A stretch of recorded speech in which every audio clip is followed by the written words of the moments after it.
Hello, welcome back to Texas Cooking. I am your host, S.A. Trotter. Today we are going to be working on French fries. Now, what I want to show you here isn't just how to slice a potato and throw it in oil. Anybody can do that. The idea here is a process to produce a very good French fry. Now, this is a subject that has been researched heavily by fast food markets.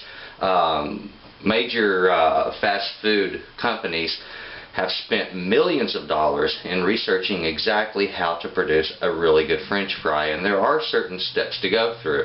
So what we're going to do is we're going to start by slicing our French fries. Now, I'm using a standard russet potato here, and what I'm going to do is just slice off one side to get a flat spot. Now, if you'll notice, I haven't peeled this. I don't plan to either. I like skin on. So if you don't like skin on, go ahead and peel these. Now, some people like to square the potato off before they slice, so they get perfect slices every time. In a manner of speaking, that's what I'm doing. I've just given it a base and a couple of sides, and then from there I'm going to make my slices. Now, I want thin slices here. Now, what I've done when I'm slicing is I'm making about 1/4 of an inch thick slice. Alright? This is real similar to the French fries that you will get in most fast food stores. Now, when I'm finished slicing, I'm going to take these and place them in a bowl, fill it with water, and then we will allow those to soak for a little while. Some people say you need to let them soak for a couple of hours. We're not going to do that. We are going to soak them for about 30 minutes though. And you might say, wow, that's a lot of extra effort, something I don't want to mess with. Well, if you want the perfect French fry, it's a step you need to go ahead and include. After this step, then we will go into a few other things such as par frying and setting them aside to cool them. The whole idea here is handling the starches in the potato. The starches will cause these things to cook up in an unusual way. They will not get that crisp exterior on them if you have too much starch going on there. So by reducing the amount of starch and getting those starches under control, we're going to be able to produce really, really good French fries. Okay? So after our slicing step, we will get right into the rest of it. Okay, we have sliced the potato and I have it down in water. Now, my water is already turned cloudy. So that is normal and that's what we want. We're looking to get rid of some of the starch in these potatoes and we're just giving them a good wash.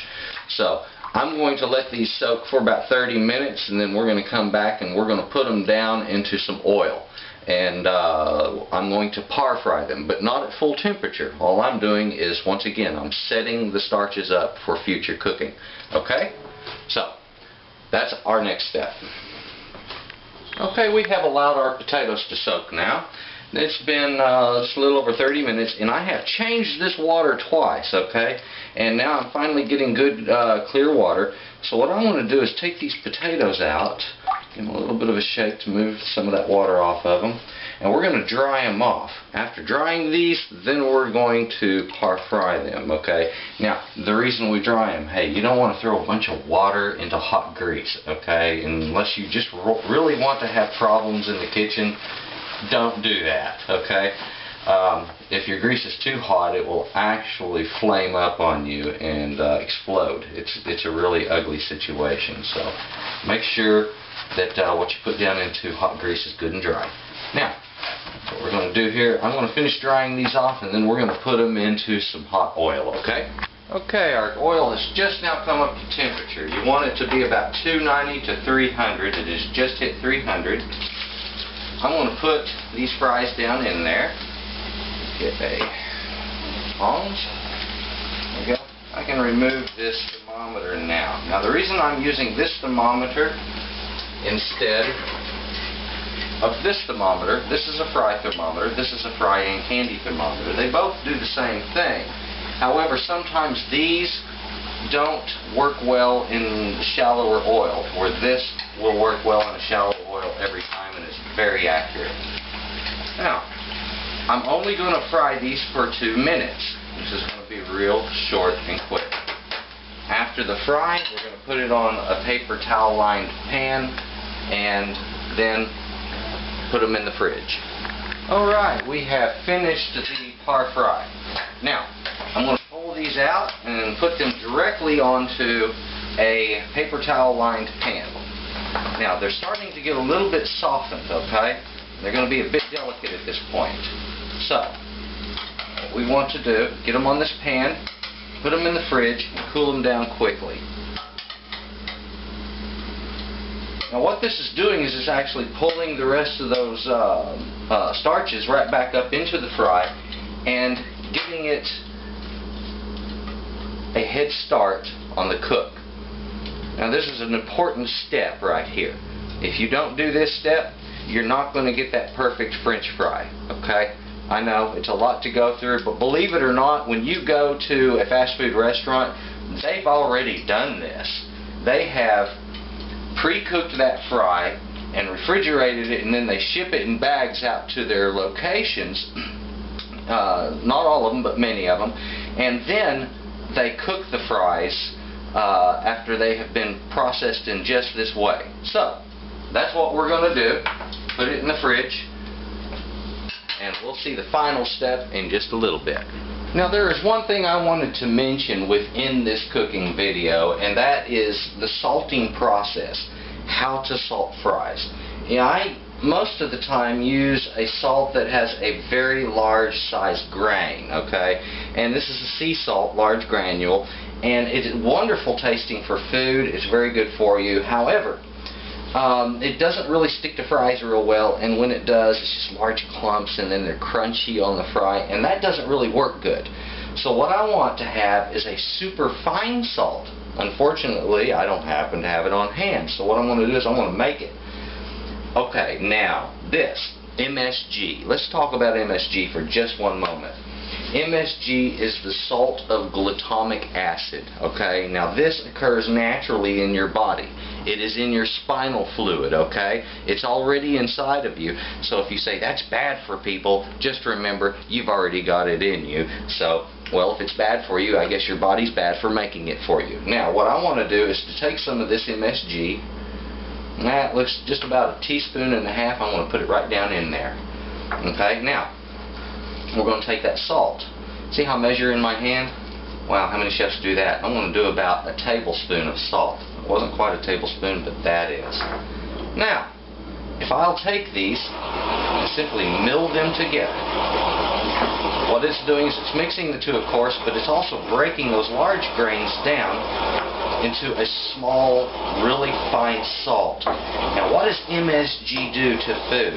By itself, you cannot taste MSG. MSG is flavorless. However, when you put it on food, it's kind of like turning the volume up on your stereo. It amplifies the flavor of the food. It makes it stronger. It makes it tastier. So, French fries become more potato-y. And this is a really good way of doing this. Now, some people do react to large amounts of MSG, so make sure you mention to your guests that you did put MSG on their fries. Help them to understand it a little better, just as I have done for you. There we have it. Now I have a really super fine salt, and see how that sticks to my hands? That's just what I want. I want something that's really going to stick to those fries, and that is going to be perfect. Okay? There's how to make your French fry salt. Okay, we're about to start the fry on these. Now, one thing I wanted to mention before I pulled these fries out of the out of the refrigerator and put them onto our grease, I wanted to mention these are a lot of steps, and this takes a lot of time, right? Who wants to wait that long for French fries? Well, nobody does. So what I'm going to recommend to you is next time you're having like a cookout, you're fixing hamburgers for your friends or your family or both, and you really want to dazzle them with your French fries, well, try this. And before your guests ever get there, have all of this stuff done in the morning, or even the night before for that matter. Have everything ready to go with the fries already par cooked and or par fried as we did before, and put in the fridge and just waiting on you. And that way when you start your fry, it's going to happen faster, the fries are going to come out better, and everybody's going to be really amazed at just how well you make French fries. They're all going to want to know how you do it. And you can tell them or you don't have to. Okay, my oil is now up to temperature. You're going to want it at 375 degrees. Here's those fries I first did. Now, when you do this, some of these fries are going to break. You know what? Don't lose any sleep over that. Big deal. So you got a couple of broken French fries. Life's going to go on, okay? Now, take that thermometer out of there. I don't need it up in there anymore. And the same pan I used earlier, I'm going to reuse again. The fresh paper towel to drain it on. And of course, if you're a tree saver and you don't want to use so many paper towels, then go ahead and use a draining rack, you know, like a cooling rack. The one that you'll want to use will be something that has small holes in it, not the broad ones like a baker's cooling rack. Something like that. That way the fries won't fall through and you can still drain them off. Okay? And that way the oil falls through, the fries stay on top, and you can salt it in that position. So, I'm going to give these about 4 to 5 minutes until they turn golden brown. And when they are finished, we're going to pull them out and salt them with our special salt that we made earlier. And we're going to have perfect French fries, the kind that will dazzle. Okay, our French fries are now finished. So, let's pull them out of this pan and put them right over onto our paper towel.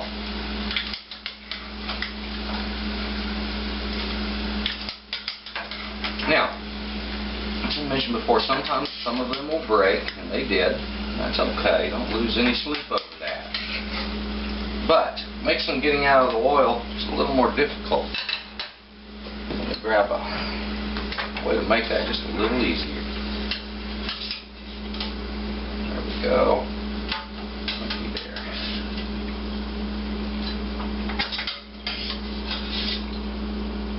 Now, like I said, this will dazzle your friends and family, so give it a shot. Show off a little bit.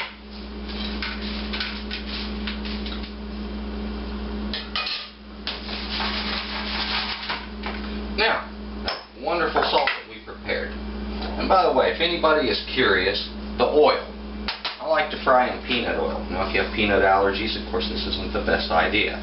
However, if you don't have peanut allergies, is a great way to cook. And I'll tell you what, peanut oil will provide a flavor that is just off the hook. Okay?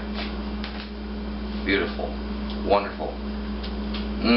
Crunchy on the outside, soft and steamy in the middle. That's the perfect French fry right there, folks. Okay? Give that a try. Have you some real French fries and enjoy it. Good eating.